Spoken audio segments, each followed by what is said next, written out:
তো আলহামদুলিল্লাহ প্রথমেই দেখাবো হচ্ছে ফ্যান্টম যেটা কার্টুন দেখালাম, একটা চমৎকার সোলটা দেখেন, জাস্ট সোলটা দেখেন কত চমৎকার।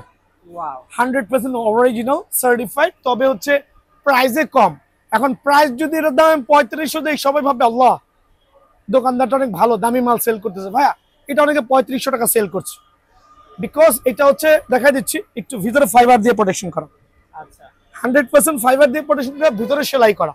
ওকে দেন হচ্ছে সোলের কোয়ালিটি দেখেন, নাইকির লগো সহ সোলের কোয়ালিটি দেখেন। এটা 3500 টাকা দাম চাইলেও আমি কিন্তু বিক্রি করতে পারবো, বাট ওই ধরনের বাটপারি ব্যবসা ভাইয়াটা করি না। সো এইটা হচ্ছে ফ্যান্টম জিটি, এটা নতুন একটা প্রোডাক্ট আছে যেটা আমি অ্যাকচুয়ালি আমার যে পাইকারি রেট, পাইকারি আমি অনলি 1550 টাকা রাখতেছি। মাত্র জি 1550 আলহামদুলিল্লাহ, আবার বলছি আলহামদুলিল্লাহ, অনলি 1550 টাকার বিনিময়ে কিন্তু এই বুটটা ভাইয়ার এখান থেকে অ্যাভেলেবেল পেয়ে যাবেন। আমার কাছে অনেক বুট, আমি একটু কুইকলি করবো। এইটা হচ্ছে নাইকি এয়ার জুমের মধ্যে সবচেয়ে ভাইরাল কালার ওকে আর মোস্ট সেলিং প্রোডাক্ট, ফার্স্ট গ্রেডের। আচ্ছা একটা মাল দাও।